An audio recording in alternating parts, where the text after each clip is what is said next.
Hi everyone, and welcome to our roundup of 2022 digital marketing trends. This month's series had just been filmed by myself. I'm Claire Daniels, CEO at Trio Media. I'm Manny Singh, CEO of Bobble Digital. As Anush was taking a break for the holidays. So we hope you found the content that we covered so far for our 2022 trends really useful. And what we wanted to do in today's episode was just recap on touching on some of the key points from those trends and I guess some top tips to get started. So I'll jump straight in with one of mine. I mentioned in my trends episode about we're seeing ongoing automation of Google and Google taking more control on search of both organic and paid listings. So what that means, we're seeing a lot now, Google is deciding to generate its own meta titles and descriptions, for example, when it comes to organic search listings for your website. So whilst that was once something that could be completely manipulated around your keywords, Google are actually taking more control of that. And whilst I don't think that's the last we'll see of that, and that's now a standard practice, but I think the key point here more is actually over the course of the year, how much more control Google is going to take of certain elements in search. And something that we've seen recently, so on the paid side of Google, on Google Ads, for a long time, these recommendations have been creeping in. And actually for Google partners such as Trio and Bobble, we have to adhere by a certain amount of recommendations that Google gives to be able to keep our partner status, which at the time when that came out, a lot of people kicked off about because it was potentially not acting in the best interest of the client or the business, but was actually acting in the best interest of Google. And what we've seen now on beta in Google Ads is auto apply of recommendations as well. So again, just showing how much control Google want to take over the search side of things, whether it's organic and paid. So that for me is a watch this space, watch out, make sure you're following the Google blogs, but also any content from Trio and from Bobble, because we'll certainly be hot on top of a lot of this. And as we see more changes from Google coming in 2022, we'll make sure that we're covering that content for you. So that was the kind of first thing that I wanted to cover off. And I will recap some of my other topics, but I thought I'd come over to you, Manny. I mean, I know you're in the same boat with being affected by Google. Thought I'd see what you had to say. Yeah, definitely. Just on that, we already know in June they're gonna get rid of expanded text ads, and again, that takes away more control in terms of from you as a business in terms of how you want your messages to come across, because basically Google is saying give us a list of headlines and descriptions, and we'll tell you what's best. And it's not necessarily the case, because we have had in some instances where we have tested responsible. We've been running responsive search ads, and clients have done a bit of a search and they've seen the ad come up and they're like, where did this headline and this description come from? It doesn't really go with that. Why is that being run? And we have to obviously check all that expanded text. I was like, no, it's not part of that. It's part of this element. There will be a functionality to pin certain headlines and descriptions, which you can do right now within Google. But yes, the automation element is becoming very, very, very frustrating from an agency perspective. And it's something that businesses need to be extremely aware of. And the constant calls from Google as well, from what they call their Google account managers, but they're not.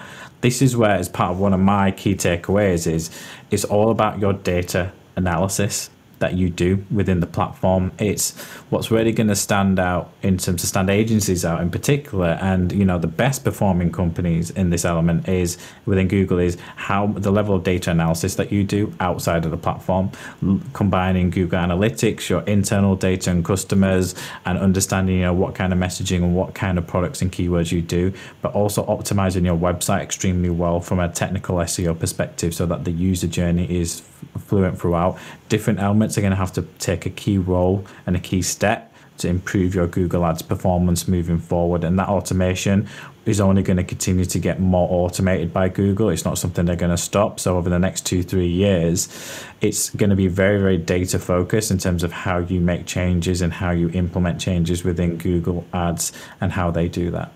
And it's an interesting one, isn't it? Because it's kind of framed as being it's easier, but actually it's making the jobs of, people like us a lot harder, because, we're having to change the way we would have done things that actually generated results really well, and relearn a process that is much more about Google and, Google making the most money and adhering to the Google algorithms. So for a lot of people, if you're doing your Google ads or your SEO yourself, or you work with an agency, I guess go easy because there's a lot of changes from Google, and they often are covered up as being made for ease of use, but the only reason Google is ever going to change things is to benefit themselves, unfortunately. So, but that's the boat that we're in, and we're all going to play along with their game. Generally, just to add to that, it's the traditional industries and sectors that will be fine. It's the more niche clients that we have where we see the biggest impact, and more than anything else. Specifically, clients that are within a specific niche sector where, you wouldn't expect it to be the norm. So like we've got clients within finance, but around like, early inheritance loans and elements like that. Now that's not an everyday product or consumer element that companies look for with like your legal firms or, your everyday, household appliances. These are the ones that unfortunately by this level of automation, it doesn't really work for them, because Google will never understand their strategy or their defined audience to a level where these automations will make an impact. And that's why it's important to do the data analysis. Yeah, I think that's a really great point. And we're also seeing clients affected in the financial industry, because there's a lot of regulations around them having to, like for us, it's an investment company. So having to say that, their money is at risk and returns aren't guaranteed. In a normal text ad, you could make sure you said that in every single ad, whereas in the responsive ads, it's an element of it. And if Google's not pulling it through, Google is then making its own ads. It can't serve them. So people who traditionally could perform really well on PPC, we are seeing them being affected. So yeah, I think it's definitely one to keep our eye on in 2022. Another of my points that I mentioned about was audio marketing, and obviously made the point that podcasting, this is audio marketing, and I do think it's here to stay. I touched upon the integration of Shopify and Spotify, and one of my ideas was about, brands looking at creating a playlist on Spotify that could then link to their Shopify products.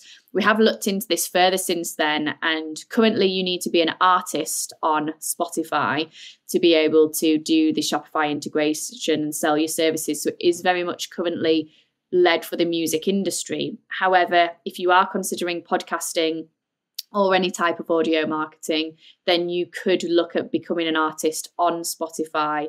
And yes, if you then have the added bonus of having products to sell that you sell via Shopify, then, that's a potential interesting integration. And my God, was that hard. A couple of sentences to say. They're like, Spotify, Shopify. We always get the two confused, but yeah, hopefully that was clear. So just something again for people to keep their eye on, but certainly audio marketing is definitely here to stay. We can see the trends already showing that in 2022. The final element I want to discuss, following on from obviously audio, is content and the role content has played specifically in 2021 from an SEO perspective. I discussed this as part of my digital trends. And the key thing for me is getting over across to our listeners is that, it's quality over quantity. So making sure that you focus your content on terms of, answering questions your customers have, providing them information and educational content that helps them learn more about particular product or services. But if you're like in e-commerce, giving them top tips of what to do and how to utilize your products in a particular way. What we started doing as an agency, as a strategy last year, is we went from weekly blogs to bi-weekly, and we increased the level of content we put into our blogs because it performed better. It got more people to our site. It helped us rank better for particular keywords. And when you've got longer form content, you're able to provide more context around the discussion, the subject matter in which you're doing that blog with. What we also will see a key trend of is converting that into vlogs, and the role that video and SEO video will play as part of your strategy in 2022.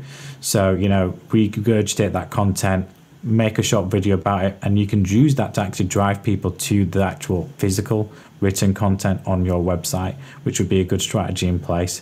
So content is king. Google continues to update its algorithms to focus on high quality content. Consider if someone goes into your website and you have a 2-3 minute blog that they're reading, that's engagement time on your website. But therefore you have to make sure that your website is technically sound, to make sure that they have a good user experience on website, which is what Google is focusing on as part of its updates, but also ensure that, you've got a good internal link building process. So if they've gone on to look at, for example, if they've gone to an SEO blog on our website, we want to give them relevant other element SEO blogs, references, internal links that might help and improve their education and what they're looking for before they make that final decision. Yeah. I think that's a really key point, and hopefully a great takeaway that people could start implementing into their marketing strategies for 2022. I also did talk about, the rise of social commerce and TikTok versus Reels, but I think we covered off enough of those in the actual session at the time. So if you do want to know more about that, please do go back and listen to the trends session in full that both Manny and I recorded. So we'd love to hear your thoughts. 2022 is here now. We've started. Have you got off to a roaring start? Have you started implementing any of the things we've discussed? Have you seen that so far as a trend in 2022? If you have, please do come and reach out to us, engage with us on social media, visit the Bobble Pod website, or leave a comment or review on the podcast wherever you are listening to it or watching it. So we hope you've enjoyed this episode. Thank you for tuning in to our trends. And if you listen out next month, we're going to be starting our series on social media. So thank you for listening. Thanks.